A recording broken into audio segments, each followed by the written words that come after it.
नमस्कार, मैं हूं आशीष चित्रांशी और आप देख रहे हैं the news launcher. Mid day मुद्दा विद अशोक वानखेड़े। और आज दोपहर की सबसे बड़ी खबर है, इंडिया अलायंस ने उपराष्ट्रपति पद के लिए अपने उम्मीदवार की घोषणा कर दी है। और ये नाम सुनते ही मोदी और शाह के कैंप में पसीने सबके छूट रहे हैं। जब सीपी राधाकृष्णन का नाम आया एनडीए गठबंधन की तरफ से उपराष्ट्रपति के लिए, तो सारे पॉमेरियंस ने बताया कि मास्टर स्ट्रोक है। वैसे भी मोदी जी का हर स्ट्रोक मास्टर ही रहता है। अब स्टालिन क्या करेंगे, अब ये फंस गए, वो फंस गए सब। अब मतलब वहां से 7 लोग कल्याण मार्ग से लेकर के और अलग अलग स्टूडियो जो हैं गोदियों के, सब जगह सन्नाटा है। ऐसा प्रत्याशी उतारा कि नायडू, जगन, पवन कल्याण, राव साहब तेलंगाना वाले, बीआरएस भारत राष्ट्र समिति चंद्रशेखर राव, सब के सब फंस गए। नायडू पर सवाल है कि एनडीए क्या छोड़ देंगे, मोदी का साथ छोड़ देंगे। जगन ने कल ही ऐलान किया था कि सीपी राधाकृष्णन के साथ वो रहेंगे एनडीए कैंडिडेट के साथ, क्योंकि साउथ का मामला था। तो साउथ में केरल का हो, तमिलनाडु का हो, साउथ तो साउथ है, फिर नॉर्थ वर्सेस साउथ, तो वो रहेंगे। अब वो क्या करेंगे, सवाल अभी क्यों ये सब है, इसलिए अभी आ रहे हैं उस पर चर्चा। चंद्रशेखर राव क्या करेंगे, जिनकी पार्टी के भीतर यहां तक चर्चा है कि वो बीजेपी में ही विलय करने वाले हैं। अब विलय कर लिए या अब तो वोट भी दे दिए तो विलय ही माना जाएगा, वो विलय समान हो गया। थोड़ा सा हो सकता है बातें अभी गुड़ लग रही हो, सब अभी खोलते हैं। तो स्थिति बड़ी अब क्रिटिकल है। उपराष्ट्रपति का चुनाव नतीजा कुछ भी हो, रोचक हो गया है। धनखड़ साहब ने एक रोचक मैच देखने का मौका दे दिया है देश को, मोदी जी के सौजन्य से, क्योंकि धनखड़ साहब खुद चाहते नहीं। भाऊ को लाइए मिड डे मुद्दा में, फटाफट जोड़िए जोड़िए, फटाफट लाइए। स्वागत है भाऊ आपका। सबसे पहले मैं वो फोटोग्राफ दिखा दूं जरा, ये लाइए स्क्रीन पर फोटो लाइए। यही वो चेहरा है जिसने मोदी शाह के चेहरे का रंग उड़ा दिया है। रेड्डी साहब के बारे में बताएं, सुदर्शन रेड्डी, ये सुप्रीम कोर्ट के जस्टिस रहे हुए हैं। लेकिन ये महत्वपूर्ण नहीं है, ये न्यायविद हैं, कानून के जानकार हैं, गोवा के लोकायुक्त रहे हैं। इस सबसे महत्वपूर्ण ये है कि आंध्र प्रदेश में, तत्कालीन आंध्र प्रदेश में रंगारेड्डी जिले के अकुला मायलारम गांव में एक सामान्य किसान के घर में ये पैदा हुए थे।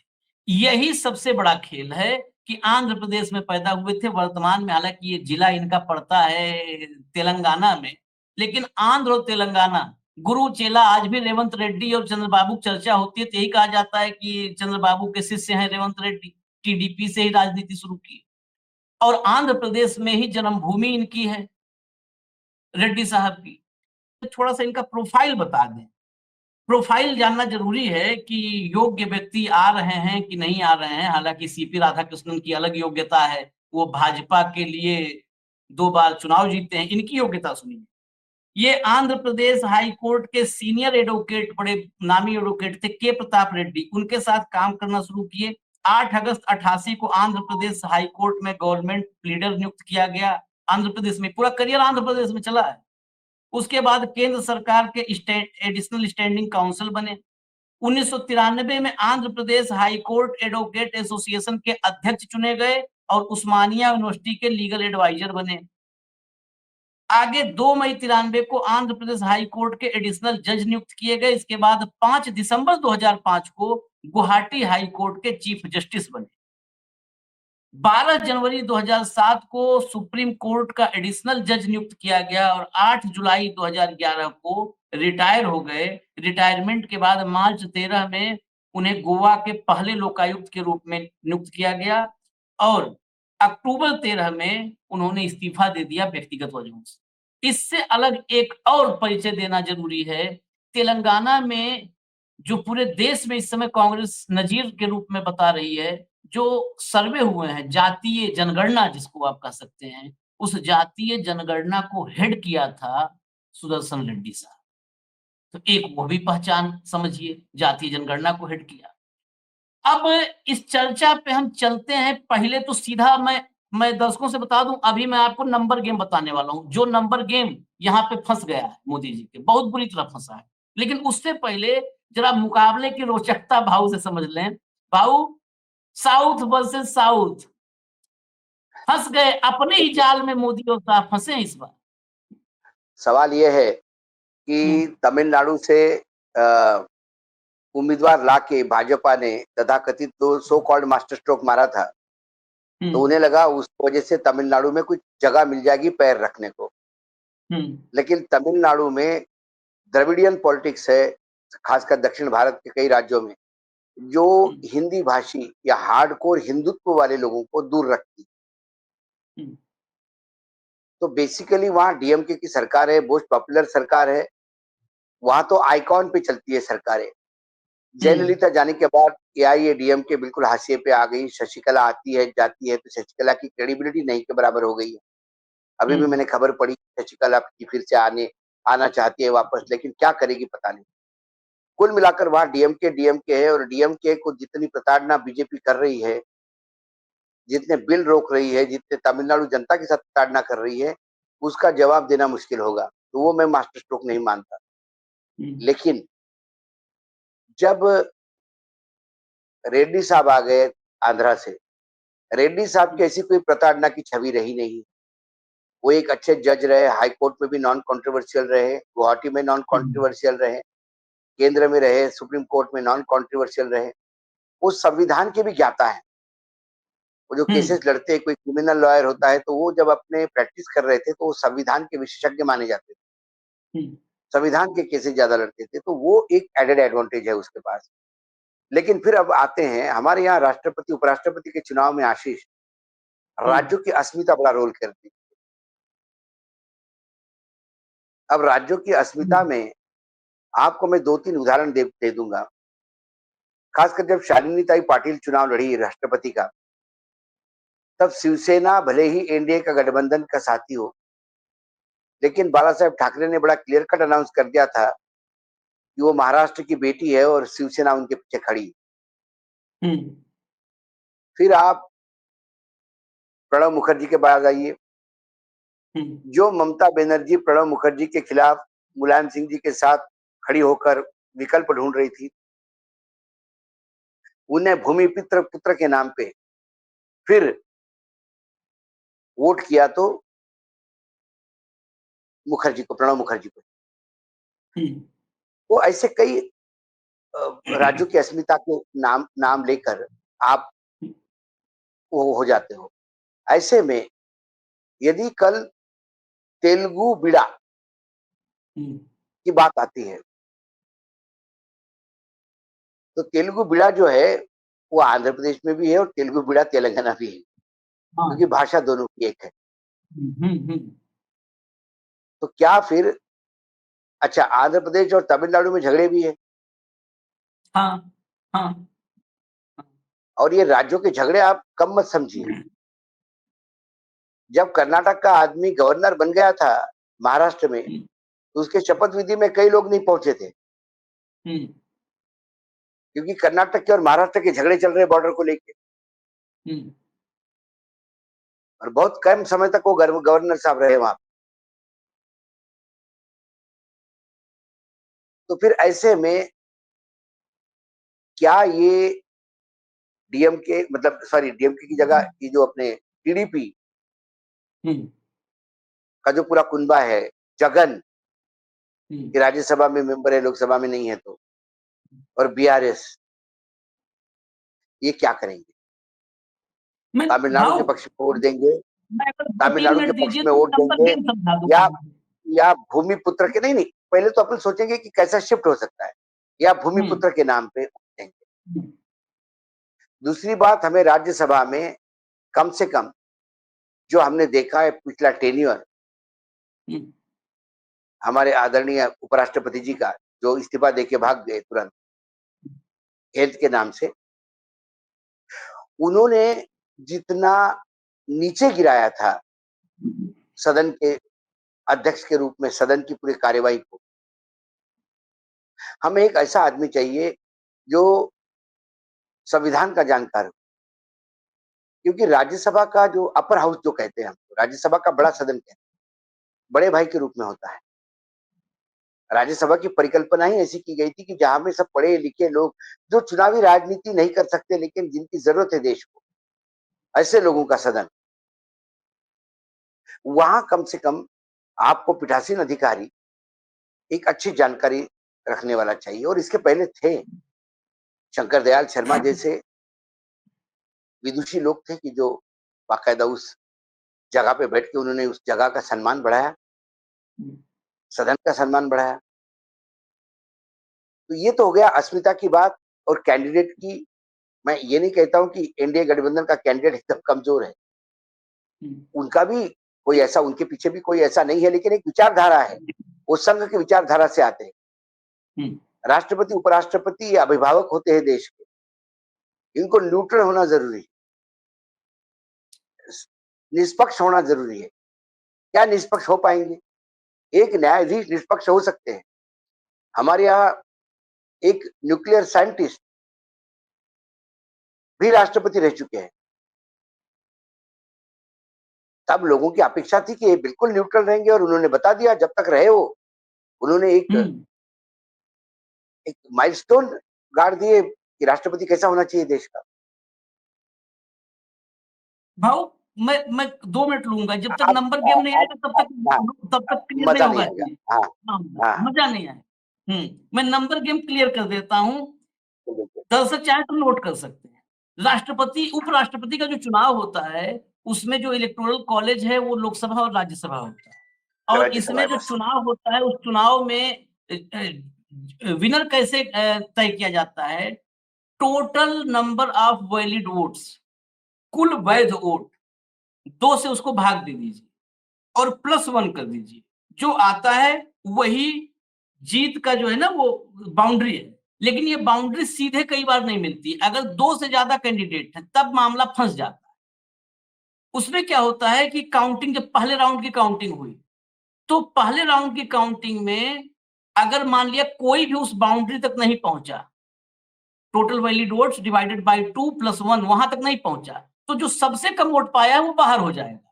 और उसके जो सेकंड वरीयता, इसमें फर्स्ट वरीयता और सेकंड वरीयता वोट होते हैं, उसका जो सेकंड वरीयता वोट होगा वो बाकी कैंडिडेट्स में डिस्ट्रीब्यूट कर दिया जाएगा, बांट दिया जाएगा। क्योंकि मान लिया उसके पास 15 वोट हैं और 11 वोट में सेकंड प्रेफरेंस उसने दिया है कांग्रेस के कैंडिडेट को, 4 प्रेफरेंस दिया है उसने, सेकंड प्रेफरेंस दिया है भाजपा को, तो 11 कांग्रेस वाले में जुड़ जाएगा, 4 भाजपा वाले में जुड़ जाएगा। ये प्रक्रिया तब तक चलती रहती है जब तक उस बाउंड्री तक नहीं पहुंच जाता कैंडिडेट, एक कैंडिडेट, और जो बाउंड्री पहुंचता है वही विनर होता है। तो अगर टोटल नंबर ऑफ वोट्स देखा जाए उसके हिसाब से जो आंकड़ा है आज की तारीख में बाउंड्री है, वो बाउंड्री है 400 कितना, हाँ, टोटल 782 वोट हैं, टोटल 782 वोट हैं। अब 782 को आप 2 से डिवाइड कर दीजिए। आशीष 782 कैसे है ये भी बताइए। राज्यसभा के 782 टोटल हैं, 782 में 542 इस समय लोकसभा के मेंबर हैं और 240 राज्यसभा के मेंबर हैं जो अभी करंट में है सदन में। तो 782 542 लोकसभा, 240 राज्यसभा, ये टोटल होता है 782 वोट। ये 782 वोट में जो वो बाउंड्री है वो 392 की है, 392, 391 होता है आधा, +1 392 जिसको मिलेगा वो जीत जाएगा। ये नंबर थोड़ा हो सकता है बोरिंग लगे, लेकिन यही समझिए, यही है, पूरा खेल ही इसी में है सिमटा। अब इस समय जो मोदी एंड टीम के पास, एनडीए के पास कुल वोट है सीपी राधाकृष्णन के पीछे, वो 422 वोट है। 392 चाहिए, 422 है, 30 वोट का है पूरा खेल। इस 422 में भी बता दूं 293 है लोकसभा में और 129 129 राज्यसभा में। 360 वोट है इंडिया गठबंधन के पास आज की तारीख में। प्रत्याशी आने से पहले, सुदर्शन रेड्डी के नाम के आने से पहले 360 था इंडिया अलायंस के पास, जिसमें 249 ये लोकसभा में है, 106 106 राज्यसभा में। अब यहां से जोड़ घटाना शुरू होता है। आंध्र प्रदेश में लोकसभा में 16 सीटें हैं 30 सीट का है खेल। अगर 30 और 422 से 31 सीट कम हुआ, 31 कम हुआ तो 391 पे आ जाते हैं, 392 पे जीत है, और उसमें कोई दूसरा ऑप्शन भी नहीं। आंध्र प्रदेश में 16 सांसद लोकसभा के, मैं बता रहा हूं, 16 हैं नायडू के, टीडीपी, 4 हैं वाईएसआर कांग्रेस के यानी जगन के, 16 और 4 होते हैं 20, 2 हैं पवन कल्याण के, ये 2 लेकर के होते हैं 22, 3 भाजपा के हैं, उनको मान लीजिए कि उनके लिए कोई क्षेत्रीय अस्मिता नहीं होगी, खासकर मोदी युग में तो नहीं ही होगी, तो नहीं उनको हम काउंट करेंगे। लेकिन अगर ये आए, क्योंकि होता रहा है, भाऊ ने बताया शिवसेना ने कांग्रेस के प्रत्याशी को जिस जमाने में वोट बाला दिया। साहब का दिया, तो ये आपके हो गए 22 लोकसभा में, सिर्फ आंध्र प्रदेश से 22। अब आइए राज्यसभा, राज्यसभा में आंध्र प्रदेश में 11 में 7 है वाईएसआर कांग्रेस यानी जगन की, क्योंकि जगन के पास विधायक बहुत थे, तो अब वो कार्यकाल 6 साल का है ना, 6 साल का रोटेशन में घटेंगे, भले वो विधानसभा में बहुत बुरी स्थिति में आ गए, लेकिन अभी भी 7 सांसद लोकसभा राज्यसभा में वाईएसआर कांग्रेस यानी जगन के हैं, 2 टीडीपी के हैं और 2 भाजपा के हैं, तो 7 और 2 9, 22 और 9 31। अभी हमने 31 का बात की चर्चा की थी ना, 31 का फिगर बड़ा खतरनाक नजर आया था, तो ये हो गया 31, 31। लेकिन अभी 31 पे मत रुकिए, अभी चलते हैं थोड़ा और आगे, चलते हैं तेलंगाना। तेलंगाना में लोकसभा में तो मामला सन्नाटा है, बीआरएस के हाथ कुछ आया नहीं इस बार, चंद्रशेखर राव पार्टी डूब गई। लेकिन राज्यसभा में जरा आते हैं, राज्यसभा में तेलंगाना में कुल 7 सीटें, 7 में 4 बीआरएस के पास है। अभी भी कांग्रेस इतने थंपिंग मेजॉरिटी से आई, लेकिन वही कहे ना कि 6 साल का जब साइकिल घूमेगा तब वहां पर बीआरएस डाउन होगी और कांग्रेस ऊपर जाएगी। तो 4 बीआरएस का है, 31 और 4 कितने हो गए? 35। 35 और अगर 35 और अगर इंडिया अलायंस के मतों में एआईएमआईएम नहीं गिना गया है, तो अब गिन लीजिए, क्योंकि एक लोकसभा सांसद असदुद्दीन ओवैसी वो जो है वहीं से सांसद हैं, तो एक हो गया एआईएम, अगर नहीं गिना गया तो, क्योंकि अब तो कहीं जा ही नहीं सकते, उनके स्टेट की बात है, उनके राज्य की अस्मिता और देश की अस्मिता के लिए असदुद्दीन ओवैसी पाकिस्तान तक लड़ाए थे, तो राज्य के लिए तो क्या क्या करेंगे। तो 36 हो गए, 31 का देखिए होगा क्या, हम नतीजा नहीं बता रहे हैं, लेकिन ऐसे गोदियों में बहुत गिन के सरकार बनवाया है, तो हम क्यों गिने, हम गिने तो कौन सा पाप है, तो वो बहुत बार सरकार बनवाए हैं ऐसे गिन के, तो हम तो जो गिन रहे हैं लॉजिकल गिन रहे हैं। ये लॉजिक है, 31 का पूरा गेम है और 36 पे मामला टिका है भाव। अब इससे बेहतर मतलब ये आंकड़े मुझे लगता है सबसे पहले न्यूज लॉन्चर पर ही जाएंगे कि ये है असली दिक्कत। देखिए आशीष, होता क्या है, अभी अस्मिता जगाने का प्रयास होगा। हाँ। अभी बीजेपी के लिए सबसे बड़ा फायर फाइटिंग जो है वो है आंध्र प्रदेश। क्योंकि भाई तमिलनाडु, लोग ये भी कह सकते हैं अंधभक्त, यार तुमने तो इधर गिनवा दिए, फिर डीएमके भी गिनवा दो ना उधर। लेकिन उनका, बीजेपी का जो कैंडिडेट है वो पॉलिटिकल है, वो बीजेपी का उम्मीदवार है। हाँ। यहाँ नॉन पॉलिटिकल आदमी जो जज रह चुका है सुप्रीम कोर्ट का, इसके पीछे विचारधारा का टैग नहीं, इसपे पीछे तेलुगु बिड्डा होने का टैग है।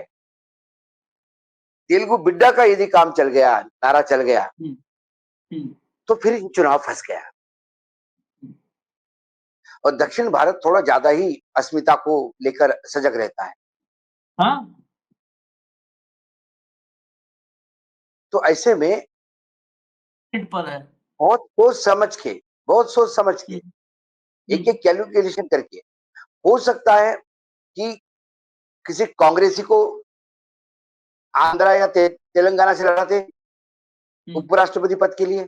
नॉन पॉलिटिकल होना ये एडवांटेज है इंडिया गठबंधन के लिए। यदि कांग्रेस का कोई उम्मीदवार देते हो तो फिर टीडीपी कह देता कि चलो ठीक है भैया, विचारधारा है लेकिन वो कांग्रेसी। या तो जो भूमिपुत्र जिसके ऊपर इतराते हैं मतलब आज पूरा महाराष्ट्र भूषण गवई पे इतराता है कि चीफ जस्टिस हमारे महाराष्ट्र के हैं। उसमें कांग्रेस भी इतराती है, उसमें एनसीपी भी इतराती है, शिवसेना भी इतराती है और बीजेपी भी इतराती है, क्योंकि वो नॉन पॉलिटिकल आदमी है। तो कल जब यदि कल कहीं किसी इसमें उनका नाम आगे आ गया है तो सारा पूरा प्रदेश साथ में पीछे खड़ा हो जाएगा। और महाराष्ट्र में तो पॉलिटिकल आदमी के पीछे भी खड़ा हो गया था। हाँ, प्रणब मुखर्जी को शिवसेना ने मदद की थी, ये बोल के कि प्रणब जी ने शिवसेना को कई बार मदद की है। बाल ठाकरे की किसी फोन को कभी प्रणब जी ने मना नहीं किया। ये बात अलग है कि वो रिलायंस का कार्ड था, रिलायंस के थ्रू शिवसेना को मैनेज किया गया था। लेकिन यहाँ तो मतलब यहाँ विपक्ष के लिए बहुत, कांग्रेस के लिए दोनों जगह आंध्र प्रदेश और तेलंगाना में तेलुगु बिड्डा ये इशू ऐसा है अस्मिता का कि भाई आप एनडीए का कैंडिडेट देख रहे, तमिलनाडु का देख रहे, जिसका विवाद चल रहा है आपसे लगातार 10 टाइप के, और यहाँ अपना भूमिपुत्र है, उसका क्या मतलब। अब ये चुनाव के नतीजे आने तक तलवार तो टंगी है, ये बात तो आप माने। हाँ, नहीं, इसमें और भी कुछ बातें हैं जो चर्चा में ले आते हैं, क्योंकि चर्चा कंप्लीट होनी चाहिए मुझे लगता है जब आ गए हैं रेड्डी साहब। तो एक अभी नीचे कमेंट करने का हम कोशिश नहीं, मतलब कोशिश ये करते हैं कि कोई गुंजाइश ना छोड़े कि भक्त कुछ कहीं से मीन मेक कर पाए। कह सकते हैं कि इंडिया गठबंधन में भी पेच है। आम आदमी पार्टी वोट चोरी पर तो खिलाफत में थी, यहाँ पर क्या करेगी आम आदमी पार्टी? भाई उसके भी पंजाब में सांसद हैं, राज्यसभा में सांसद हैं। तो मैं बता दूं, इस प्रेस कॉन्फ्रेंस में डेरेक ओब्रायन इंडिया अलायंस के सब साथी थे। अब आम आदमी पार्टी इंडिया अलायंस में नहीं है, तो इंडिया अलायंस में शामिल टीएमसी की तरफ से डेरेक ओब्रायन बैठे थे और उन्होंने आम आदमी पार्टी के तरफ से ऐलान वहां पे कर दिया कि आम आदमी पार्टी ने रेड्डी साहब के, सुदर्शन रेड्डी के नाम पर अपनी मुहर लगा दी है। पहली बात। दूसरी बात, आज सुबह तक, क्योंकि अभी अब उम्मीदवार कैंडिडेट सामने आया, आज सुबह तक जो गोदी छाप रहे थे वो ये छाप रहे थे कि ममता बनर्जी ने टांग अड़ाया, इंडिया गठबंधन फंसा कैंडिडेट पर लेकर के। ये असल में कमरे में बंद करके बैठते, कहां फंसाए, फंसाना है कुल मिला के। तो नहीं वहां पर भी साफ देखिए, कर दे, मैंने क्या कहा, राहुल गांधी कार से जा रहे थे, उन्होंने जोर से छींक दिया, सामने तेजस्वी का पोस्टर था आरजेडी का, इंडिया गठबंधन टूट गया। राहुल गांधी ने तेजस्वी के पोस्टर के तरफ देख के छींक दिया। ये ब्रेकिंग न्यूज हो सकती है। इंडिया गठबंधन जिस दिन बना उस दिन वो दिन में 4 बार तोड़ते हैं इसको, ये कोई फर्क नहीं पड़ता। इसी पर इनका था कि क्या, अच्छा अगर उसको हम उल्टा देखें, क्योंकि अब नाम आ गया है, तो मैं बता दूं सारे लोगों को जो नैरेटिव ममता बनर्जी की बात ही सुन करके ये जो मोदी और शाह के सामने चुनौती आई है ना, जो पसीने पसीने अब होंगे, वो उसकी वजह ममता दीदी हैं। जिस बात पे गोदी मीडिया लिख रहा था कि टांग अड़ाया, दरअसल सबसे पहला आइडिया जो कल मीटिंग हुई थी, उस मीटिंग में उसी हवाले से खबर लिख रहे थे। उस मीटिंग में टीएमसी की तरफ से ममता बनर्जी का जो संदेश आया था, ये आया था कि कैंडिडेट कोई भी आप लोग चुनो, लेकिन वो नॉन पॉलिटिकल चुनना। तो यहां पर भी जो नैरेटिव कल से बना रहे थे, अच्छा ये नहीं सोचते कि नैरेटिव 24 घंटे बाद खत्म हो जाएगा, फिर क्या मुंह दिखाएंगे। लेकिन सारे एक ही कुएं पानी पिए हैं, ज्ञानेश कुमार से लेकर के जितने जो है पामेरियन बैठे हैं, ये नहीं सोचते कि 24 घंटा बाद कैंडिडेट आएगा तब हमको मुंह दिखाना है। लेकिन ये सब कुछ, सब ये सेम प्रूफ हो चुके हैं। शर्म इनको कोई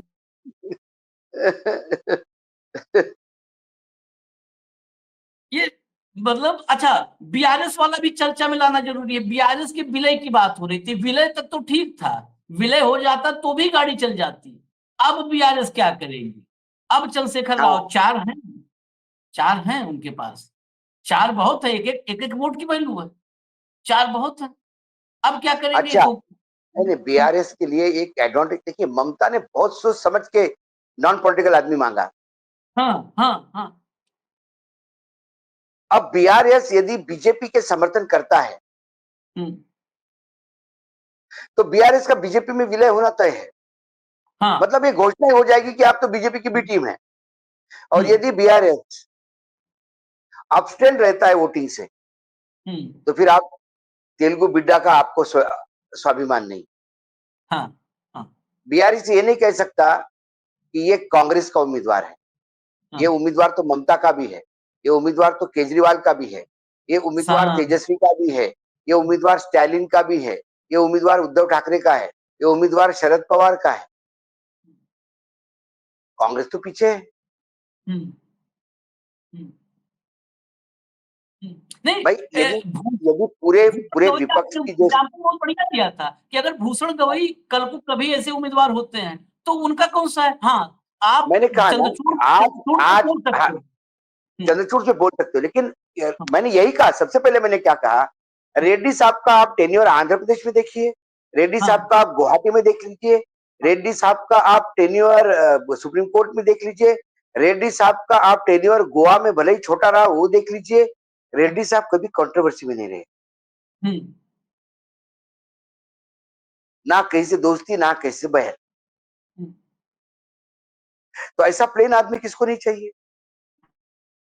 कल बीआरएस ने यदि समर्थन दिया तो लोग थोड़ी बोलेंगे तुमने कांग्रेस को समर्थन कर दिया। हमने तो हमारे तेलुगु बिड्डा को समर्थन कर दिया और उससे कांग्रेस का कोई लेना देना नहीं है। ममता ने सुझाया था नाम, बोल सकता है। कांग्रेस कौन सी कहेगी कि हमने सुझाया नाम। कांग्रेस तो कहता है इंडिया गठबंधन ने सुझाया, और इंडिया गठबंधन में कांग्रेस अकेली थोड़ी है, सभी लोग हैं। सबसे बड़ी पार्टी है इंडिया गठबंधन, लेकिन फिर टोटल यदि स्ट्रेन देखा जाए तो 1/3 कांग्रेस है, 2/3 बाकी लोग हैं। कांग्रेस के जो 100 आए हैं वो भी इसी इंडिया गठबंधन के समर्थन से आए हैं। कांग्रेस के तो अपने 28-30 पे लाले पड़ रहे हैं। तो फिर उम्मीदवार कांग्रेस का नहीं तो फिर बीआरएस को क्या प्रॉब्लम। तेलुगु स्वाभिमान, तेलुगु अभिमान, वही वो चंद्रबाबू को, वही जगन को। नहीं, जगन, चंद्रबाबू, चंद्रशेखर राव और पवन कल्याण, ये 4 नेता हैं। अब इन 4 नेताओं को घेरने के लिए जवाहरलाल नेहरू को उतारना पड़ेगा मोदी जी को, क्योंकि उनके पास और कोई है ही नहीं है। आज सुबह फिर बताया कि नेहरू ने रोक दिया था और बहुत वो एनडीए के संसदीय दल की बैठक थी। आदमी गजब हो चुका है। एनडीए के संसदीय दल की बैठक, वहां पर आपको सीपी राधाकृष्णन का परिचय करवाना था, उनका भी परिचय बिना नेहरू के अधूरा रह गया। हालांकि मतलब क्या मैं कहूं, मुझे कई बार संदेह होता है, लेकिन कोई ऐतिहासिक दस्तावेज नहीं मिला कि कभी नेहरू पटनगर गए हो। लेकिन अब पता नहीं क्या है, अब इससे आगे क्या कहा जाए। खैर, एक फाइनल कमेंट भाऊ, ये जो कैंडिडेट, अब जो रोचक मुकाबला है, देखिए सीपी फाइनल राधाकृष्णन कमेंट बनाम यही है सुदर्शन रेड्डी। कि जो चुनाव स्ट्रेट लग रहा था वो चुनाव फंस गया। जो चुनाव स्ट्रेट लग रहा था वो चुनाव फंस गया। चुनाव के नतीजे यदि एनडीए के साथ में आते हैं तो फिर तेलंगाना और आंध्र प्रदेश में राजनीति में इसका बहुत बड़ा इम्पैक्ट होगा। हाँ, आफ्टर इलेक्शन रिजल्ट्स ये इम्पैक्ट इनको झेलना होगा। बीआरएस जो अपनी जमीन ढूंढ रहा है वो तेलुगु बिड्डा का अपमान के नाम से और गर्द में चले जाएंगे, और फिर लोग कहेंगे कि मात्र आपको फंड मिल रहे तो आपने तेलंगाना के कैसे सुपुत्र का, जिसके किसी राजनीतिक दल से कोई लेना देना नहीं, और वो कुछ अच्छे उपराष्ट्रपति साबित होते जीत गए, उसको फंसवा दिया आप। नायडू इसी बहाने पैकेज तो मांगने नहीं आ जाएंगे तत्काल मोदी साहब से। एक आखिरी सवाल था, इसी खत्म करें। यकीनन नायडू तो ट्रेड करेगा। हाँ, नायडू के लिए गोल्डन अपॉर्चुनिटी है ये। या तो वो तेलुगु बिड्डा के नाम से अपना वोट कंसोलिडेट करेगा, या ये सोचेगा कि लोग इस बात को भूल जाएंगे, अभी तो पैसा वसूलो। तो इसकी बहुत भारी कीमत केंद्र को देनी पड़ेगी। उसके लिए तो भाई ये दिवाली बम्पर प्राइज हो गया। बहुत, इसका मतलब बहुत महंगे प्रत्याशी सीपी राधाकृष्णन बहुत महंगे प्रत्याशी हो गए हैं भाजपा के। संघ में 17 साल की उम्र में आए थे ये, मतलब अब सोचिए संघ के कितने समर्पित हैं। संघ में 17 साल की उम्र में आ गए थे। इनका ट्रैक रिकॉर्ड, सीपी राधाकृष्णन का ट्रैक रिकॉर्ड भी बता दें, क्योंकि जब सामने सुदर्शन रेड्डी इतने बड़े न्यायविद हैं, तो सीपी राधाकृष्णन झारखंड में थे और झारखंड के राज्यपाल थे। तो जब 31 जनवरी 2024 को गिरफ्तारी हुई हेमंत सोरेन की, उस गिरफ्तारी के बाद सदन में जब आए थे हेमंत सोरेन चंपई सोरेन के फ्लोर टेस्ट में, तो उन्होंने कहा था मेरी गिरफ्तारी में राजभवन का हाथ है। तब ये सीपी राधाकृष्णन झारखंड के राजभवन में बैठे थे और मुख्यमंत्री का स्टेटमेंट था सदन में ऑन रिकॉर्ड कि मेरी गिरफ्तारी में राजभवन का हाथ है। यकीनन राजभवन का हाथ है, राजभवन का हाथ था उस गिरफ्तारी में जिस जमीन से उसका कोई लेना देना नहीं। और जब उनको जमानत मिली तो उसमें कोर्ट ने कहा कि यार क्यों इसको 5 महीने जेल में रखा। एक आदिवासी समाज के व्यक्ति को जो मुख्यमंत्री पद पे पहुंचा हो, वो इनके गले नहीं उतरा और उसको 5 महीने के लिए लोकसभा चुनाव के पीक पीरियड में जेल में ठूस दिया, क्योंकि ये चाहते थे। दूसरी बात, आप बार बार कह रहे कि इतने समय में उन्होंने संघ में ज्वाइन किया, सब कर दिया, लेकिन ये संघ का दलिया खाते खाते ढोकले पे शिफ्ट हो गए, खाकरा ढोकला खाने लगे थे। इस पर हमने कार्यक्रम किया है कि बेसिकली संघ का एकलव्य दिखा करके मोहन भागवत को झांसा दिया है मोदी शाह ने, और ये बहुत बड़ा झांसा है। और इस झांसे में संघ को ये उपराष्ट्रपति भी दे, राष्ट्रपति भी दे, और मैं आगे बड़ी बात कहने जा रहा हूं, और ये बहुत मैं ऑथेंटिक मतलब पूरे इसके साथ कह रहा हूं, सीरियसनेस के साथ, मजाक नहीं है। कल इनको ये कहे कि प्रधानमंत्री भी आप अपना बना लीजिए, तो भी संघ कहेगा हमको भाजपा का अध्यक्ष चाहिए।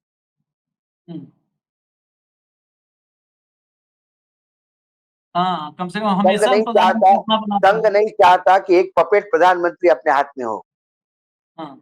ये प्रधानमंत्री को भी खिलौना बना सकते हैं यदि संगठन इनके पास हो तो, क्योंकि पार्लियामेंट्री बोर्ड ही सब कुछ होता है। संघ चाहता है किसी भी हालत में अध्यक्ष अपना हो, इसलिए जब उपराष्ट्रपति के नाम की चर्चा भी तो करी भी नहीं किसी ने, संघ ने किसी के साथ। उन्होंने कहा कि आपका काम है, आप देख लीजिए, हमें कोई लेना देना नहीं, हमें तो बस बीजेपी का अध्यक्ष के बारे में बताइए। तो उससे संघ और बीजेपी के बीच में कोई इनको लगता है फायर फाइटिंग हुई है, बिल्कुल नहीं हुई। और संघ भी जानते हैं कि ऐसे कई स्वयंसेवक है और कई प्रचारक है जो दलिया के साथ ढोकले और खाकरे भी शिफ्ट हो गए। नहीं, बहुत सारे। सुरेश सोनी से बड़ा एग्जाम्पल कौन है, तो बहुत छोटे हैं।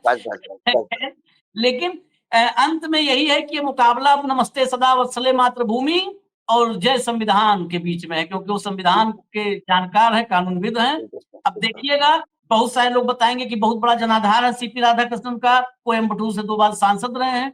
यही प्रोफाइल लिख रहा है ना गोदी मीडिया, लेकिन ये नहीं बताता है गोदी मीडिया कि जब 98 और 99 में ये 2 बार सांसद बने थे, इनकी स्थिति अपने जनाधार पे गांव प्रधान बनने की नहीं है। इसलिए मैं कह रहा हूं ये बात इतने डंके चोट पे। 2 बार ये बने थे सांसद कोयम्बटूर से, और दोनों बार AIADMK उस जमाने में जयललिता अटल जी के साथ थी, और एक सीट तमिलनाडु में दे देती थी कि चलो दोस्ती का रिश्ते में एक सीट उधार का सिंदूर है।